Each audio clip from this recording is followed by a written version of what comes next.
Hey, hi guys, how are you all? Thank you for the watching Satya First Trader. So నేను weekly నేను ఎలా ప్రాఫిట్లో ఉంటున్నాను and Friday రోజు నేను చాలా బిజీగా ఉన్నా సరే ప్రాఫిట్ ఎలా గెయిన్ చేశాను అనేది మీకు ఎక్స్ప్లెయిన్ చేస్తానండి. నేను ఏమేమి అనాలిసిస్ చేశాను, ఏ టైంలో నాకు ఎంట్రీ దొరికింది అనేది మీకు చెప్తాను. సో నాకు యాక్చువల్లీ మార్నింగ్ ఎంట్రీ మిస్ అయింది. సో నేను ఏ టైంలో ఎంట్రీ తీసుకున్నాను అనేది కూడా మీకు చెప్తాను. బికాస్ ఆఫ్ ఆఫీస్ వర్క్ వల్ల నేను మార్నింగ్ ఎంట్రీ తీసుకోలేకపోయాను. సో నేను అది డిస్కస్ చేస్తానండి మీతోటి. నేను సో మనకి ఫ్రైడే రోజుని మన గ్యాప్ డౌన్ అనేది అందరికీ తెలుసు. 550 ఆర్ 570 పాయింట్స్ అనేది గ్యాప్ డౌన్ అయింది కదండి.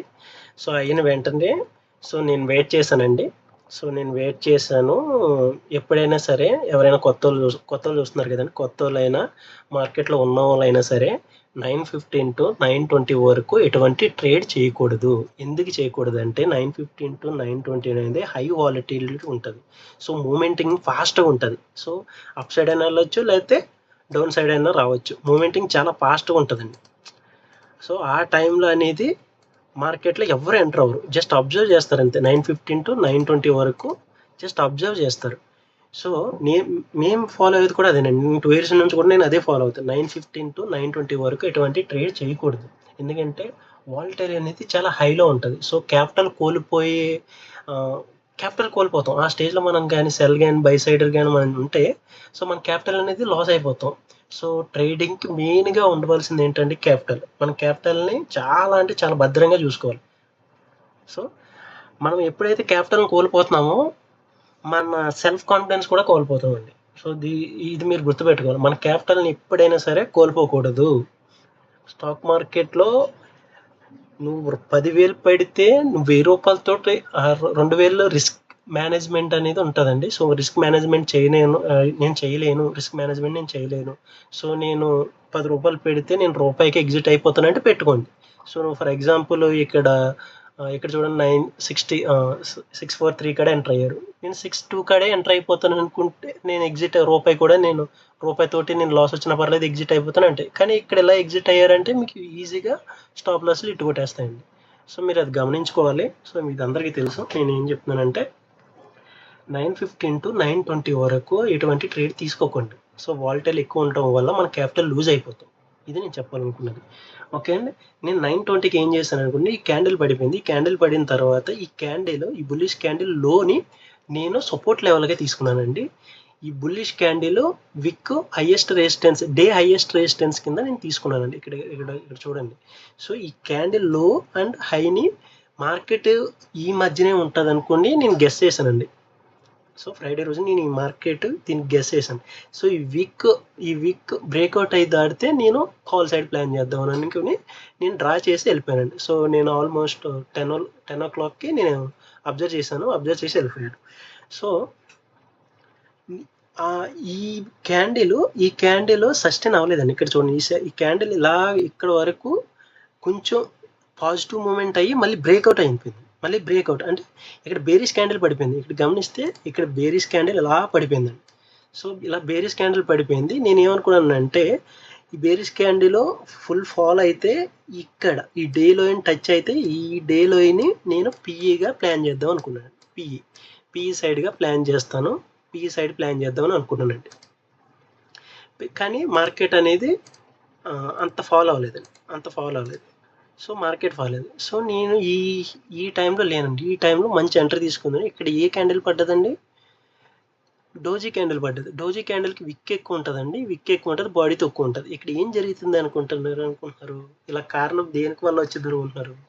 పిఈ సైడ్ అంటే buyer side, seller side fighting జరిగిందండి. ఫైటింగ్ అంటే ఇద్దరు స్ట్రాంగ్గా ఉన్నారు. సో ఇద్దరులో ఎవరు నగ్గితే అటు సైడ్ మూవ్మెంట్ అవుతుంది. సో ఇప్పుడు మీరు ఇలా చూస్తే ఎటు సైడ్ మూవ్మెంటింగ్ ఉందండి? Cell side. అంటే కాల్ సైడ్ బయ్యర్స్ చాలా యాక్టివ్గా ఉన్నారు. అంటే సెల్లర్స్ అనే కంట్రోల్ చేస్తూ బయ్యర్స్ అనేది మూవ్మెంటింగ్ చేశారని అర్థం. సో సెల్లర్ సైడ్ ఇక్కడ ఫుల్ స్ట్రాంగ్గా ఉన్నారు. సో అందుకే మార్కెట్ అనేది అప్ సైడ్ పోయింది. మళ్ళీ ఇక్కడ చూడండి, నేను ఇక్కడ ప్లాన్ చేద్దాం అనుకున్నానండి. సో ఇక్కడ బ్రేక్అవుట్ అవ్వకపోతే ఈ బుల్లిష్ క్యాండిల్ నెక్స్ట్ క్యాండిల్ ఎలా సర్టెన్ అయితే నేను దీని విక్ దగ్గర కాల్ తీసుకుని ఒక 20-30 పాయింట్స్కి ప్లాన్ చేద్దాం అనుకున్నాను. బట్ ఇక్కడ బ్రేక్అవుట్ జరిగి మళ్ళీ బేరిష్ క్యాండిల్ పడ్డదండి. సో నేను ఈ టైంలో ఓకే మార్కెట్ అన్ని ఇక కన్సల్టేషన్ అవి ఉంటుంది లేదా సైడ్ వే అన్నా జరిగి ఉంటుంది అనుకుని నేను వెళ్ళిపోయానండి. వెళ్ళిపోయి లంచ్ చేసి వచ్చిన టైంకి ఇక్కడ బ్రేక్అవుట్ జరిగిపోయిందండి. లంచ్ చేసి వచ్చిన టైంకి బ్రేక్అవుట్ అబ్బా మిస్ అయ్యాను రా అనుకున్నా. సో ఇక్కడ చూడండి ఈ క్యాండిల్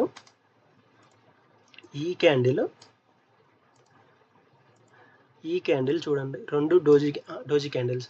మళ్ళీ నేను ఈ కేసులో నేను తీసుకుని ఉంటే ఎంట్రీ ఆల్మోస్ట్ ఒక 5K 6K నేను ప్రాఫిట్ తోటి ఉందనండి. బట్ నాకు సిఈ సైడ్ అసలు నా ఆఫీస్ వర్క్ ఎక్కువ ఉండడం వల్ల సిఈ సైడ్ ప్లాన్ చేయలేకపోయాను. మంచి అవకాశాలు వచ్చాయి నాకు. మార్నింగ్ ఏంటో నేను ఆఫీస్ వర్క్ ఉండడం వల్ల ఇక్కడ ఎంట్రీ మిస్ అయ్యాను. లంచ్ చేసి వచ్చే లోపలకి లంచ్ ఇక్కడ 1:30 ఆల్మోస్ట్ 1 to 1:30 లోపలకి మార్కెట్ అప్ మూవ్మెంట్ చేస్తుందండి. సో 9:30కి అలా వచ్చాను. సో 9:30కి వచ్చినప్పటికి నేను ఏదైతే రెసిస్టెన్స్ లెవెల్ బ్రేక్ చేశానో అది డ్రా చేసాను, అది బ్రేక్ అయిపోయింది. నేను బ్రేక్ అయితే నేను ఏం చెప్పాను మీకు, కాల్ సైడ్ ప్లాన్ చేద్దాం అనుకున్నాను. సో ఇది ఆల్రెడీ బ్రేక్ అయిపోయింది.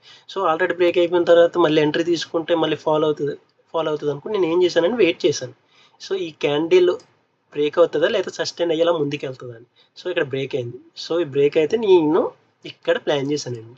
పిఈ సైడ్ ఇక్కడ ప్లాన్ చేశాను. మీరు గమనిస్తే పిఈ సైడ్ ఇక్కడ ప్లాన్ చేశాను నేను. ఇది 55,800 కరెక్ట్గా నేను ఇక్కడ ప్లాన్ చేశాను. ఇక్కడ పడుతుంది. సో ఇక్కడ పడుతుందంటే ఇక్కడ అప్ మూమెంట్ ఉంటున్నట్టు. ఇది పిఈ సైడ్ కదా. సో నేను 15 మినిట్స్ క్యాండిల్ చూపిస్తాను, 5 మినిట్స్ క్యాండిల్ మీకు అర్థమవుతుంది. సో నేను ఇక్కడ వరకు ఇది బ్రేక్అవుట్ అవ్వకపోతే ఇక్కడ నుంచి కాల్ సైడ్ ప్లాన్ చేద్దాం అనుకున్నాను. కానీ ఇక్కడ మార్కెట్ డౌన్కి వస్తుంది అని నాకు అర్థమైపోయింది. హ్యూజ్ వాల్యూమ్ తోటి బేరిష్ క్యాండిల్ అనేది పడుతుంది నాకు అర్థమైంది. సో నేను ఇక్కడ ఎంట్రీ తీసుకున్నాను. సో ఇక్కడ ఎంట్రీ తీసుకున్నానంటే నేను ఎక్కడ ఎంట్రీ తీసుకున్నా పుట్ సైడ్ మాట్లాడుతున్నాను. పుట్ ఎక్కడ ఎంట్రీ తీసుకున్నాను 6:30 దగ్గర ఎక్కడ ఎంట్రీ తీసుకున్నానండి. ఇక్కడ ఎంట్రీ తీసుకున్నాను.